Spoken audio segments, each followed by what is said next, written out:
Hi friends எல்லாம் என்ன பண்ணுறீங்க? எப்படி இருக்கீங்க? நல்லா இருக்கீங்களா? அப்படின்ட்டு கமெண்ட்டில் சொல்லுங்கள். இது வந்து ஃபஸ்ட் ஷிஃப்ட் போட்டப்போ நான் எடுத்த வீடியோ ஃப்ரெண்ட்ஸ். இப்போ எல்லாம் என்னால் வீடியோவே சரியாக போட முடியல. ஏன்னா வேலைக்கு போகிறேன், அவ்வளோ டயர்டாக இருக்கும் ஃப்ரெண்ட்ஸ். அதனால தான் என்னால் வீடியோ போட முடியல. பாருங்கள், காலையில் இப்போ 6:30 மணி ஆயிடுச்சு. ஃபஸ்ட் ஷிஃப்ட்டுக்கு வந்து 8:30 மணிக்கெல்லாம் அங்கே இருக்கணும் கம்பெனியில்.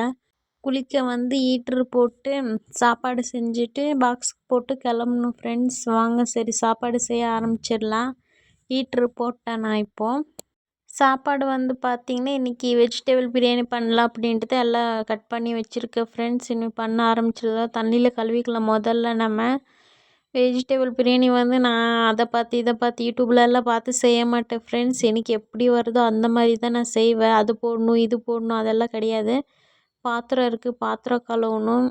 சரி பாட்டு போட்டு நம்ம வேலை செய்ய ஆரம்பிக்கலாம் அப்படின்ட்டு பாட்டு போட்டேன்னா, சும்மா வேலையை மட்டுமே செய்யணும் அப்படின்னா போர் அடிக்கும் ஃப்ரெண்ட்ஸ். அதனால் நான் எப்பயுமே நான் வேலை செய்யணுன்னா பாட்டு போட்டு தான் நான் ஆரம்பிப்பேனே. ஓகே ஃப்ரெண்ட்ஸ், எல்லா வேலையும் முடிச்சிட்டேன்னா பாருங்கள், சாப்பாடு பண்ணிவிட்டேன், பாத்திரம் எல்லாம் கழுவி வச்சுட்டேன்.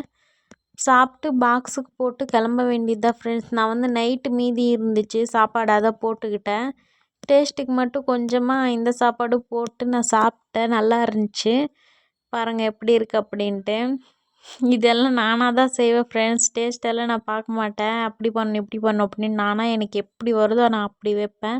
ஆனால் நான் எப்படி வச்சாலுமே நல்லா தான் இருக்கும் ஃப்ரெண்ட்ஸ். இது வரைக்கும் என் ஹஸ்பண்ட் கூட ஒரு வாட்டி கூட நல்லா இல்லை அப்படின்னு சொன்னது கிடையாது.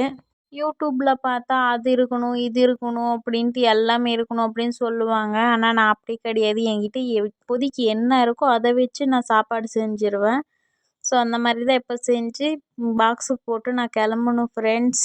இன்றைக்கி வந்து என் ஹஸ்பண்ட் வீட்டில் தான் இருக்காங்க. அதனால் அவங்களே விட்டுட்டு வர கம்பெனியில் போயிட்டு அப்படின்னு சொல்லிட்டாங்க. ஃபஸ்ட் ஷிஃப்ட் வந்து கேபுக்கெல்லாம் போக முடியாது ஃப்ரெண்ட்ஸ். 7:05 நான் கேபுக்கிட்ட இருக்கணும் முடியாது. அதனால் ஃபஸ்ட் ஷிஃப்ட்டில் அன்றைக்கி மட்டும் என் ஹஸ்பண்ட் கூப்பிட்டு போய் என்னை விட்டுருவாங்க. நான் கம்பெனிக்கு கிளம்பிட்டேன் ஃப்ரெண்ட்ஸ். பாருங்கள், கம்பெனி இது தான். இதுக்கு முன்னாடி அந்த சைடு ஒரு கம்பெனி இருக்காது. இது வந்து DHL ஃப்ரெண்ட்ஸ், பெரிய கம்பெனி. அந்த சைடு வந்து நான் போகிறது வந்து அமேசான் ஃப்ரெண்ட்ஸ். ஓகே, நான் கம்பெனிக்கிட்ட வந்துட்டேன். இந்த வீடியோ பிடிச்சிருந்தா லைக் பண்ணுங்கள், ஷேர் பண்ணுங்கள், கமெண்ட் பண்ணுங்கள். மறக்காமல் நம்ம சேனல் சப்ஸ்கிரைப் பண்ணிக்கோங்க ஃப்ரெண்ட்ஸ். வீடியோ வந்து எப்படி நான் முடிஞ்ச அளவுக்கு டெய்லி ஒரு வீடியோ வச்சு போடுற மாதிரி நான் பார்க்குறேன். வேலைக்கு போகிறதுனால ரொம்ப டயர்டாக இருக்கும் ஃப்ரெண்ட்ஸ். வீடியோ எடிட் பண்ண முடியல என்னால். ஸோ கொஞ்சம் அட்ஜஸ்ட் பண்ணிக்கோங்க. ஓகே, நெக்ஸ்ட் ஒரு வீடியோவில் சந்திக்கலாம். பாய். தேங்க்யூ ஃபார் வாட்சிங். மறக்காமல் நம்ம சேனல் சப்ஸ்கிரைப் பண்ணிவிட்டு பாருங்கள் ஃப்ரெண்ட்ஸ். பாய்.